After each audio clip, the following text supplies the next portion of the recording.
My name is Richard Coleman. I'm 97 years old, and uh, I want to tell you about something that took me almost my entire life to understand. Not because it was hidden, but because it was everywhere, and no one ever called it what it really was.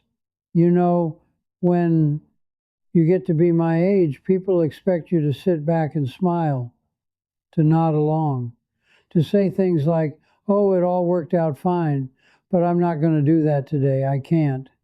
I don't have the luxury of pretending anymore. From the outside, my life looked right. I did what I was supposed to do. I chose the safe career. I married the right person. I lived the expected life, and people respected me for it.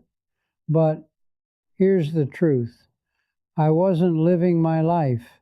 I was performing it, and I didn't realize that until it was almost over. The worst part? There was no single moment where it went wrong, no dramatic mistake, just 1,000 small decisions made for the wrong reasons. And if you're not careful, you're doing the same thing right now.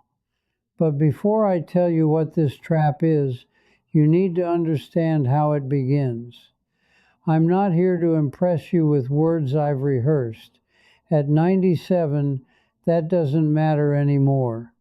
Trust me, it doesn't. I'm making this because I'm running out of time, and you're not. And maybe if you hear this early enough, you won't wake up one day feeling what I felt. You see, I grew up in a different America, a different world, really. Things were simpler on the surface, but underneath there was enormous pressure, a kind of invisible gravity pulling everyone in the same direction. There was a script, a very clear one. You didn't question it, you followed it. You chose stability over uncertainty, approval over authenticity, security over curiosity. You became what people respected, not what you actually were. And if you did that well, people praised you. They called you responsible, disciplined, successful. And I believed them. I believed I was building a good life. But here's what nobody tells you. You can follow the right path and still end up in the wrong life. That's that's the thing they never put in any book I ever read. You can do everything correctly and still feel completely empty. And the most dangerous part, nobody around you will notice, because from the outside, it all looks fine. I thought what you probably think right now. I'll figure myself out later. Let me just get stable first. Let me make my parents proud first. Let me do what makes sense first. And then one day I'll live the life I actually want. That's the lie.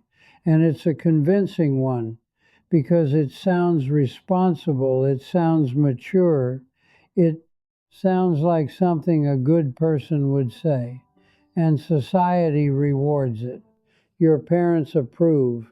Your friends respect you. People nod and say, you're doing well. But deep down, there's a quiet voice. You've felt it. That feeling that something is slightly off, not wrong enough to panic, but not right enough to ignore. That voice is easy to silence. You distract yourself. You get busy. You tell yourself it's normal. And then years pass, then decades, and that voice doesn't go away. It just gets quieter. And here's the terrible thing about that. The quieter it gets, the more you think it's gone. But it's not gone. It's just been buried under work, under routines, under everything you kept yourself busy with so you wouldn't have to listen. I buried that voice for decades, And one day when everything went still, it came back, louder than ever.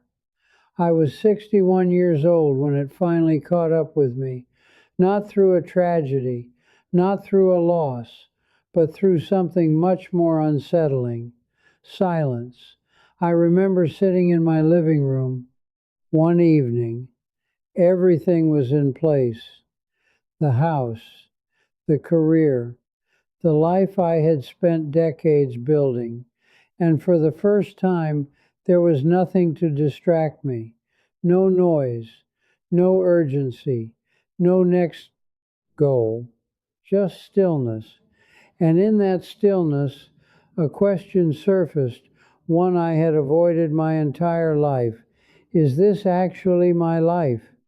Not the life I built, not the life people admired, but the life I chose.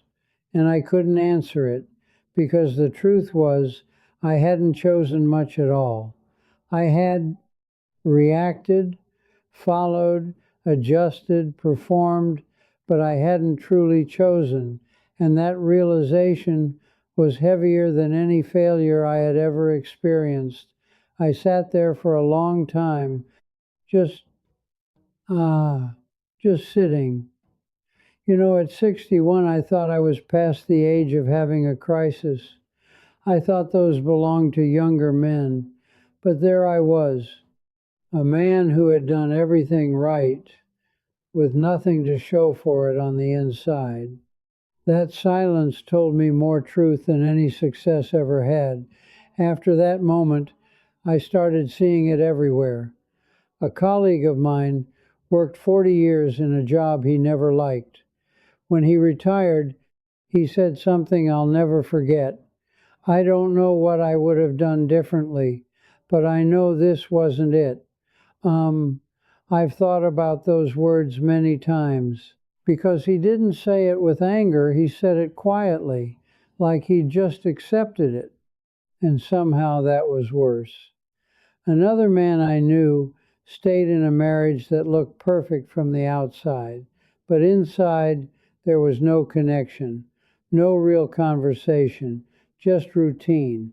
He told me once, "We built a life together, but I don't know if we ever built ourselves." And then there was a young man, brilliant, full of potential, but every decision he made was filtered through one question: what will people think? And I saw myself in him, because that's the trap. It doesn't feel like a trap. It feels like responsibility. It feels like doing the right thing, but slowly, quietly. You stop asking yourself what you want, and you start asking what's expected of me. And once that shift happens, you're no longer living, you're performing. Ah, and the standing ovation you get for performing, it doesn't fill you. You find that out later. Usually much, much later. Here's what I wish someone had told me when I was young. Most of what you're chasing is not yours. The expectations, not yours.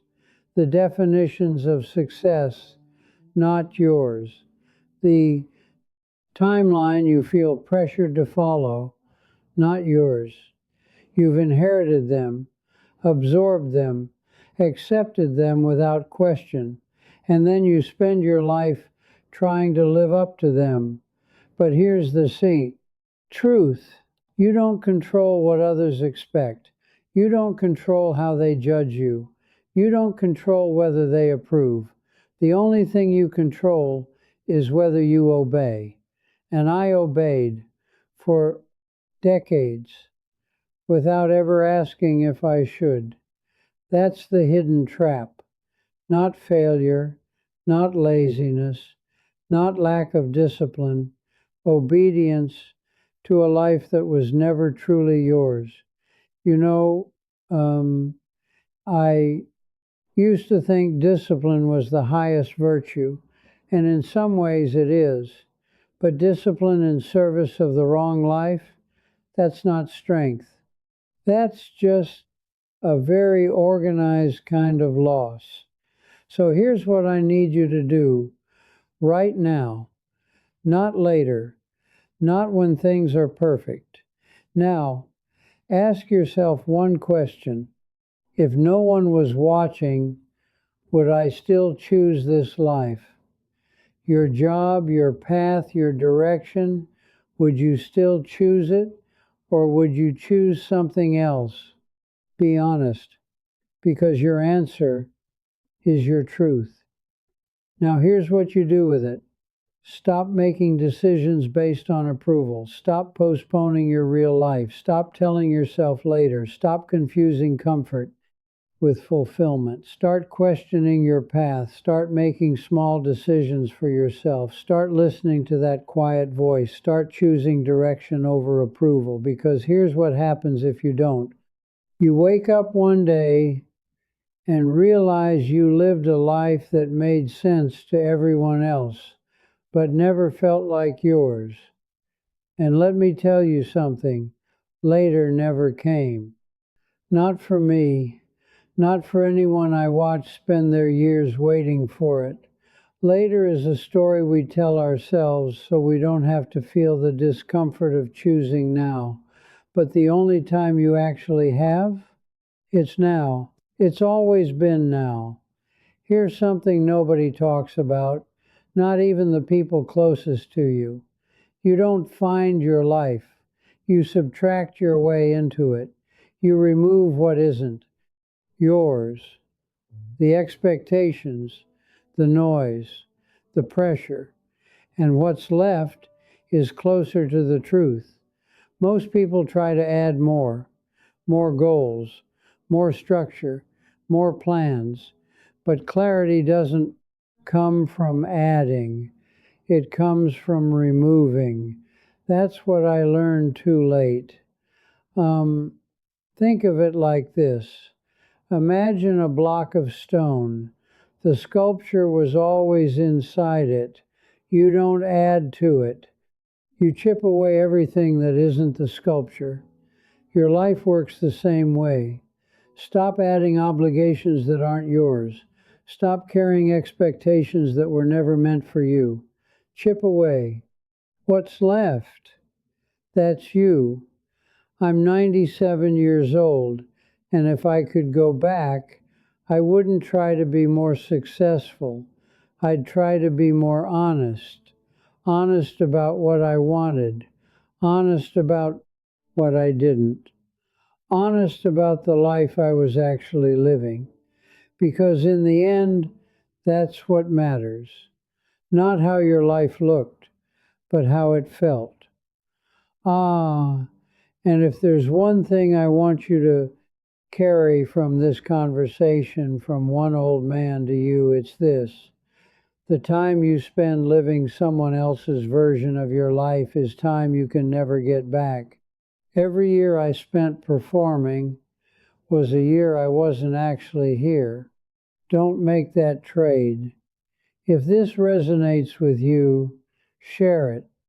Not for me, for someone who's quietly living a life that doesn't feel like theirs. And in the comments, tell me this. What's one thing in your life that you know isn't really yours? Because the sooner you see the trap, the sooner you can step out of it.